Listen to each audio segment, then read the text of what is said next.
السلام علیکم ورحمۃ اللہ وبرکاتہ۔ فرائیڈے کمنٹ باکس میں اتنے زیادہ سوال آتے ہیں، لوگ سوال شامل کرنے کے لیے اتنے زیادہ سوال بھیجتے ہیں کہ آدھے سوال بھی شامل نہیں ہو پاتے ہیں، آدھے سے بھی بہت کم سوال شامل ہو پاتے ہیں۔ اس لیے میں نے سوچا کہ ہفتے کے بیچ میں بھی کچھ سوالوں کا جواب دے دیا جائے۔ چنانچہ آج یہ جو سوال آئے ہیں اس کا جواب دیا جا رہا ہے۔ یہ رحیمی شفا خانہ بنگلور سے کہہ رہے ہیں، السلام علیکم مفتی صاحب۔ وعلیکم السلام۔ یہ کہہ رہے ہیں کہ مفتی صاحب، یہ تبلیغی جماعت والے ممبر پر کھڑے ہو کر یہ کہتے ہیں کہ دین کی مجلس میں بیٹھنا 60-70 سال کی نفلی عبادت سے بہتر ہے، کیا یہ صحیح ہے؟ اور ہمارے یہاں ایک مولانا صاحب کہہ رہے ہیں کہ ایسا کچھ بھی نہیں ہے۔ مولانا کے والد امیر صاحب ہیں، اب دونوں باپ بیٹوں میں بحث ہو رہی ہے، اس کے بارے میں بتائیں۔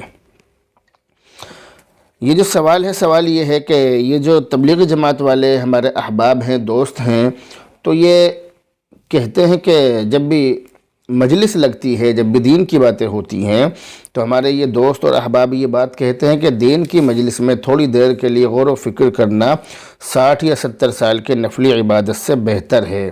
تو اس کے بارے میں انہوں نے سوال کیا ہے، کیونکہ ان کے یہاں پر ایک مولانا صاحب نے کہا کہ ایسا نہیں ہے، ایسا کچھ بھی نہیں ہے، یہ بات بالکل غلط ہے، ایسا کہا ہے۔ اب ان مولانا صاحب کی بات صحیح ہے یا مولانا صاحب کے والد جو امیر صاحب ہیں ان کی بات صحیح ہے؟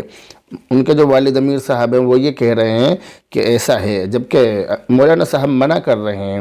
اب دونوں میں کس کی بات صحیح ہے؟ یہ ہے اصل مسئلہ۔ دین کی فکر لے کر تھوڑی دیر بیٹھنا بلا شبہ بہت بڑے اجر و ثواب کا کام ہے، اور فکر اور محنت جیسی ہوگی اسی قدر اجر و ثواب بھی حاصل ہوگا۔ لیکن اس کو 60-70 سال کی نفلی عبادت سے افضل سمجھنا، نفلی عبادت سے بہتر سمجھنا، اور اس طرح سے ڈنکے کی چوٹ پر بیان کرنا، ڈنکے کی چوٹ پر اس طرح سے کہنا، یہ کسی صحیح حدیث سے ثابت نہیں ہے۔ اور یہ جو لوگ، بہت سارے لوگ اس طرح کی حدیث بیان کرتے ہیں، روایت بیان کرتے ہیں کہ 60-70 سال کی نفلی عبادت سے بہتر ہے، تو بہت سارے علماء ناقدین نے اس حدیث کو بہت زیادہ ضعیف بلکہ موضوع قرار دیا ہے۔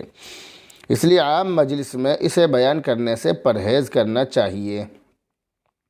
جبکہ ملا علی قاری لکھتے ہیں کہ یہ حدیث نہیں بلکہ حضرت سری سقطی رحمۃ اللہ علیہ کا قول ہے، اس لیے اس طرح کی چیزیں کھلم کھلا ڈنکے کی چوٹ پر بیان نہ کریں۔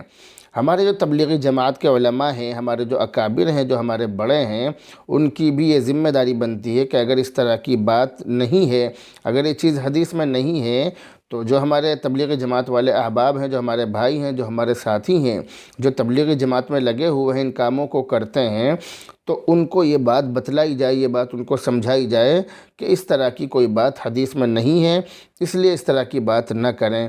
یعنی جیسا بھی وہ بہتر سمجھیں، مناسب سمجھیں، وہ اس چیز کو لوگوں کو سمجھائیں تاکہ لوگ اس کو کھلم کھلا بیان نہ کریں۔